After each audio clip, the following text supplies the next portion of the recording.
Dans une double page épique, on voit l'armée puissante des marcheurs blancs qui arrive. Je n'ai donc aucun repli. Après les Yétis, les marcheurs blancs, je suis complètement foutu. Il assiste à la scène horrifiante où ces derniers hommes se font exterminer tout en lui criant à l'aide.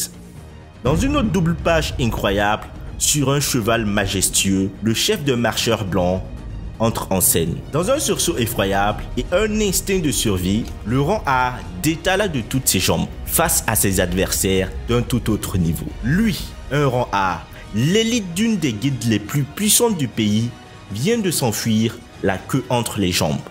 En abandonnant ceux qu'il devait protéger, il n'y a pas pire humiliation.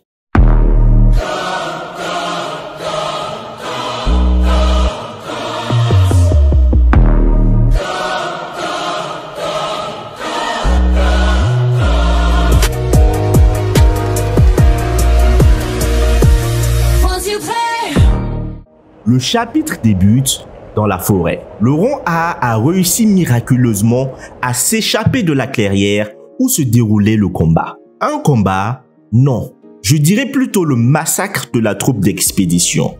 Cette troupe était censée nettoyer le donjon. Finalement, c'est le donjon qui a nettoyé les chasseurs. Quelle ironie. Au lieu d'accepter son échec face aux elfes des glaces, le rang A se cherche toujours des excuses. Non, si je n'ai pas pu en découdre, c'est surtout parce que je n'ai rien avalé depuis plusieurs jours. Malgré la fatigue et la peau asséchée par l'environnement glacial, il doit avancer s'il ne veut pas se faire rattraper par la troupe des marcheurs blancs.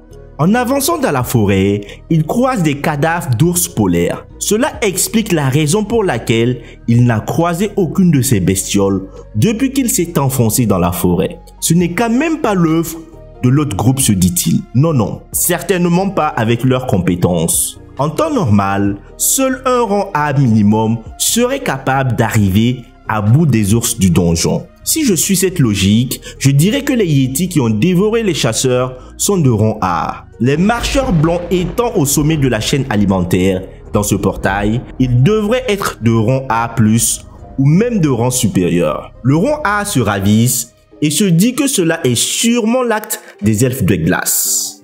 Des rangs D et E ne seraient pas en mesure de faire ce carnage. À l'extérieur du portail, le choc de mana entre les deux rangs S a ravagé toute la rue. Le boss de la guilde du tigre blanc nous montre sa transformation. Ses cheveux s'allongent et deviennent blancs. Son visage prend un air bestial. Ses ongles se transforment en griffes. Les deux combattants s'élancent. Leurs attaques s'entrechoquent et on assiste à une déflagration de mana. Les agents de la guilde n'arrivent pas à supporter l'onde de choc. On constate avec stupéfaction que l'agent de l'organisation s'est interposé entre les deux combattants, attrapant leurs mains. Qui est-il pour réussir un tel exploit? Stopper deux rangs S qui ont lancé leurs attaques. Si vous n'aviez pas réduit votre force, mes bras auraient été pulvérisés à voir l'agent. Mais cela reste tout de même un exploit. Dites-moi en commentaire quel rang pensez-vous qu'il occupe. Pour moi, il est minimum de rang A. Il est fort à parier qu'il soit de rang S. Suite à cet incident, le rang S avoua qu'il sait très bien que le chasseur Jinwoo de rang E n'était pas en mesure de venir à bout de son frère. Pour lui, le fils du PDG de Yojin Construction est le cerveau de l'histoire. En réalité, cette histoire est juste un prétexte pour buter de l'humain et assouvir sa soif macabre. Finalement, il décide de s'en aller vu qu'il n'y a pas grand chose à faire étant donné que Jinwoo est bloqué dans le portail rouge. Dans le portail, nous voyons le groupe de chasseurs inférieurs en train de rigoler et festoyer autour d'un feu de camp. Au loin, le rang A qui avait échappé de justesse à la mort les observait. Il se demande comment des rangs inférieurs ont pu survivre. Plus que survivre, ils festoient. Tout d'un coup, une colère s'empare du rang A qui accuse le groupe de trahison. Ces minables ont caché toutes ces provisions et nous ont laissé crever.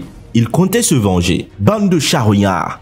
Mes coéquipiers ont tous péri à cause du manque de vivres et d'équipement. Vous avez intérêt à m'expliquer où vous avez eu ces provisions. Si le groupe lui livre la personne responsable, il sera clément.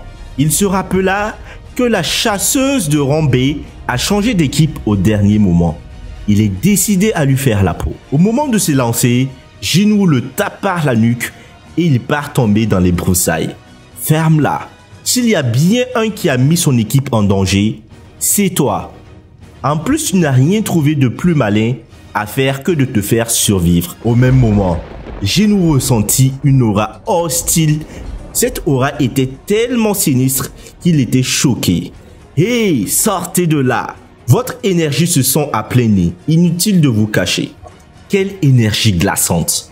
Nous voyons le boss des marcheurs blancs avancer sur son cheval. Il est venu avec ses hommes. S'il est là, c'est parce que l'elfe qui avait vu sa flèche stoppée par Jinwoo lui a fait part du pouvoir qu'il a détecté chez notre héros. Il se trouve que Jinwoo arrive à comprendre la langue des elfes de glace. Cela stupéfait tout le monde. Jinwoo le premier qui pense que cela est dû au système. Le boss dit à Jinwoo que son soldat voudrait l'affronter en combat singulier. D'un coup net, notre héros décapite le marcheur blanc qu'il était censé affronter. Et cela même avant que leur boss ne termine sa phrase. Quelle puissance, quelle vivacité et surtout quelle audace de la part de Jinwoo. Le regard des deux protagonistes se croisèrent. On peut constater le rictus sur le visage du boss des marcheurs blancs. Ses yeux deviennent blancs et lumineux. Une aura démoniaque imprègne tout son corps. Je sens que je vais m'amuser, dit-il. Le combat entre Jinwoo et le boss des marcheurs blancs va peut-être enfin débuter. Et on va enfin pouvoir savoir quel est le niveau de notre héros. Parce que là, clairement, si je vais faire une échelle de puissance, les Yetis sont clairement de niveau A. Les marcheurs blancs de niveau A+. Pour moi, le boss des marcheurs blancs est de niveau S. Si Jinwoo arrive à le battre, franchement, je le mettrai de niveau S. Vous, qu'en pensez-vous? Est-ce que vous pensez comme moi que le boss des marcheurs blancs est de niveau S et que si Jinwoo arrive à le battre, ce serait formidable. Et je me demande aussi, est-ce que Jinwoo serait capable de le ramener à la vie, comme ce qu'il a fait avec Igris, et de l'incorporer dans son armée? Ce serait quelque chose de vraiment extraordinaire. Franchement, Igris, déjà c'est incroyable, mais si là, il arrive à faire cet exploit encore, ce serait une armée invincible. Donc on s'arrête sur là, et on se retrouve très prochainement pour la suite de Solo Leveling. Peace.